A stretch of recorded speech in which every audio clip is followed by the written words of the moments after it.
नमस्कार दोस्तों, मैं आशीष। आप देख रहे हैं द पैम्फलेट सिविलाइजेशन स्टोरीज के इस एपिसोड में आपका स्वागत है। योगेंद्र यादव को तो हम सभी वर्षों से जानते ही थे, लेकिन अब हम उन्हें पहचानते भी हैं। कभी पत्रकार, कभी राजनेता, कभी अर्थशास्त्री, तो कभी वैज्ञानिक, कभी कभी समाजशास्त्री भी। ये सब चीज़ें होने का दावा करने वाले योगेंद्र यादव कुछ ही दिन पहले एक न्यूज़ चैनल पर मैं देख रहा था, आपने भी देखा ही होगा कि वो एक न्यूज़ एंकर से एक बात पर बहुत नाराज़ हो गए थे। योगेंद्र यादव ये बात सुनकर के बहुत परेशान हो गए थे कि एक समय इस देश में, भारत में 13 मुख्यमंत्री ब्राह्मण थे। ऐसे एक नहीं बल्कि कई किस्से हैं जब भारत में ब्राह्मणों को बाहरी बता दिया जाता है। कई किस्म के बौद्धिक हमारे आसपास ऐसे नजर आ जाते हैं और ये रेगुलर का विमर्श भी बनता जा रहा है इस देश में। या फिर ये अलग तरह से ये ब्राह्मणों को लज्जित करने के प्रयास किए जाते हैं। राजनेता भी हैं उसमें, बौद्धिक भी हैं, कई किस्म के लोग उसमें शामिल हैं। ब्राह्मणों से इस किस्म की नफरत और हीन भावना असल में ज्ञान की कमी का परिणाम है, जानकारी का अभाव है, और या उस अभाव से पैदा होने वाली नफरत है, या जानबूझ करके हमारी सभ्यता के खिलाफ ये एक साजिश है। जिस प्रकार पश्चिम में सारी पुरानी सभ्यताएं समाप्त हो गई, उसी तरह से ये हमारी सभ्यता को मिटाने वाले जो साजिश करता है, कहीं उन्हीं के ये टूल्स तो नहीं है। हमने सिविलाइजेशन स्टोरीज़ के एक पिछले एपिसोड में पैट्रियार्की पे बात की थी और हमने बताया था कि किस तरह से वेस्टर्न गिरोह भारत पर ब्राह्मणिकल पैट्रियार्की के आरोप थोपते हैं, और ये भी बताया था कि दुनिया से उन्होंने क्यों छिपा करके रखा कि पैट्रियार्की का मूल तो अब्राहम है। उन्होंने ये कभी दुनिया को नहीं बताया, लेकिन इतना ज़रूर कहा कि हमें ब्राह्मणिकल पैट्रियार्की को समाप्त करना है और हमारी लड़ाई उससे है। आज के एपिसोड में हम बात करेंगे ब्राह्मणों पर। ये कहाँ से आए और ये कौन लोग हैं? क्या ये सच में यूरेशियाई हैं या इनका क्या महत्व रहा है? सबसे पहले आप हमारे चैनल को सब्सक्राइब कर लीजिए और घंटी का आइकन दबा लीजिए। शुरू करते हैं आज का एपिसोड।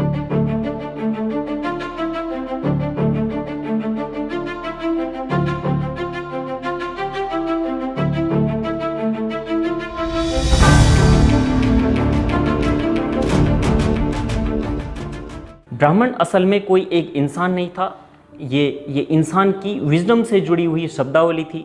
जिसके पास ज्ञान होता वो ब्राह्मण, जिसे ब्रह्म की जानकारी होती वो ब्राह्मण कहलाता।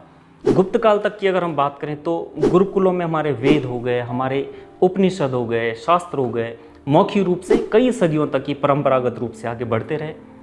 यही कार्य करने वाले ब्राह्मण कहलाते थे, और ये वो ज्ञान था जो समाज की उन्नति के लिए बेहद आवश्यक था। इसका सबसे बड़ा उदाहरण तो विश्वामित्र हैं, जो क्षत्रिय होने के बाद भी ऋषि माने गए। जब उन्होंने अपने क्रोध को त्यागा, उन्होंने ज्ञान अर्जित किया, उसके बाद वो ब्रह्म ऋषि भी कहलाए, ऋषि विश्वामित्र। यही वजह भी थी कि उस दौर में जब ब्रह्म हत्या होती थी तो उसे अक्षम्य माना जाता था। ब्रह्म हत्या अक्षम्य, इतना अधिक अक्षम्य कि रावण की मृत्यु के बाद भगवान राम भी ब्रह्म हत्या के पश्चाताप में रहे। ब्राह्मण की हत्या का अर्थ था कि आप समाज की उस ज्ञान और परंपरा की एक ऐसी कड़ी को तोड़ रहे हो जो कई सदियों से चली आ रही थी। आप इसकी तुलना उस डेटा कार्ड से करके देखिए, जिसके भीतर कई गीगाबाइट्स, टेराबाइट्स में इंफॉर्मेशन सुरक्षित होती हैं। लेकिन आज तो हमारे पास डेटा स्टोर करने के लिए चीज़ें हैं, संसाधन हैं, क्लाउड हैं, चिप हैं, माइक्रोचिप हैं, और हम तो डेटा रिकवरी भी कर लेते हैं। उस दौर में सिर्फ ब्राह्मण ही स्रोत होता था उस सूचना, उस ज्ञान को कैरी करने का, उस जानकारी को एक पीढ़ी से दूसरी पीढ़ी तक हस्तांतरित करने का, और वही उसके वाहक भी होते थे। यही वजह थी कि वैदिक साहित्य को ही ब्राह्मण कहा जाता था। अब आते हैं कि आज का असल विषय है जो, यानी ब्राह्मण। यह तो एक किस्म का कार्य था जो ज्ञानार्जन के कार्य में होता, उसे ब्राह्मण की उपाधि दे दी जाती थी। इस तरह से एक ब्राह्मण एक विशाल लाइब्रेरी से आप उनकी तुलना कर सकते हैं। एक विशाल लाइब्रेरी या पुस्तकालय के समान ही एक ब्राह्मण हुआ करता था, और इसीलिए वह बेशकीमती भी माना जाता था।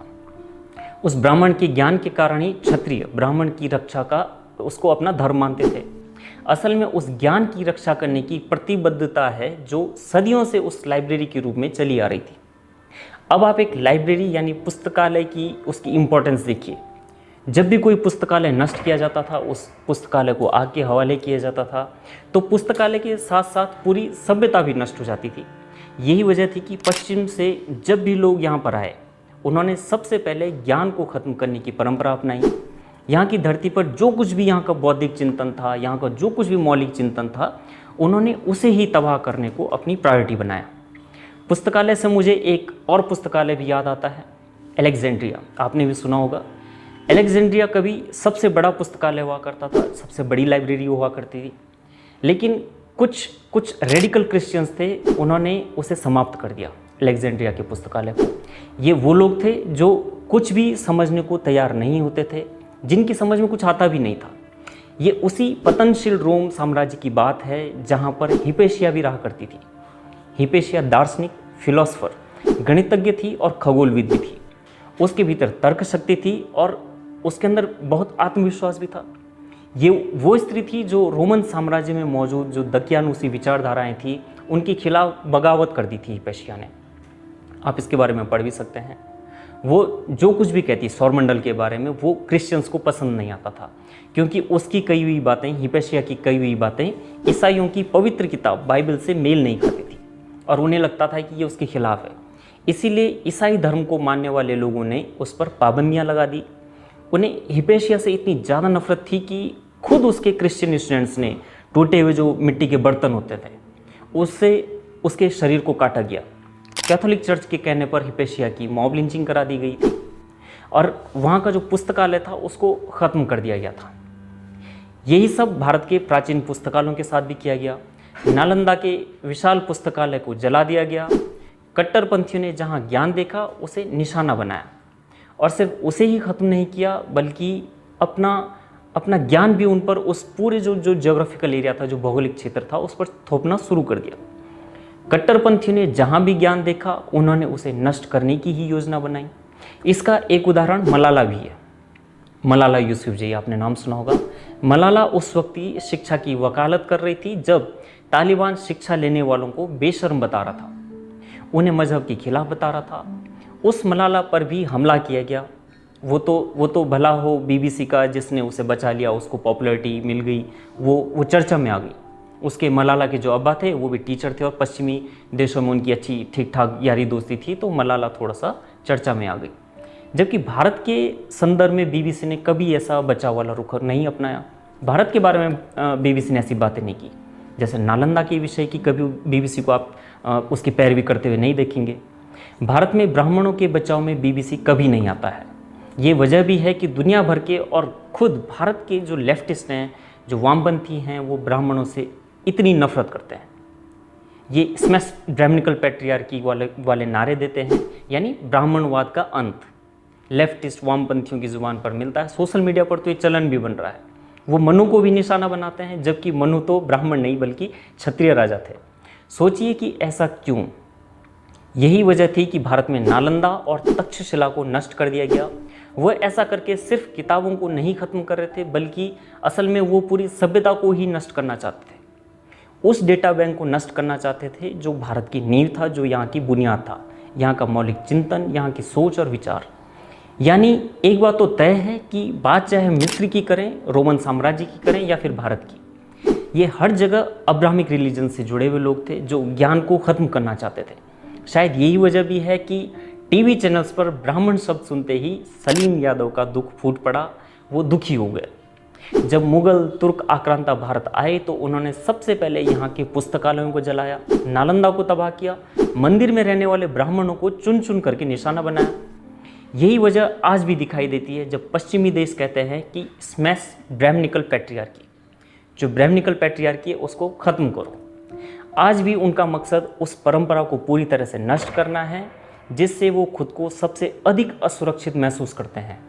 वो है उस सूत्र, वो असल में उस सूत्र को ही तोड़ देना चाहते हैं जिसे ब्राह्मण कहा जाता है। लेकिन क्या मैं एक जाति की बात कर रहा हूँ? नहीं, क्योंकि हमलावरों के लिए हर वो व्यक्ति ब्राह्मण है जो जानकारी का केंद्र होता है, चाहे वो कोई भी राष्ट्र क्यों ना हो। पाकिस्तान में उसके लिए मलाला ही ब्राह्मण थी।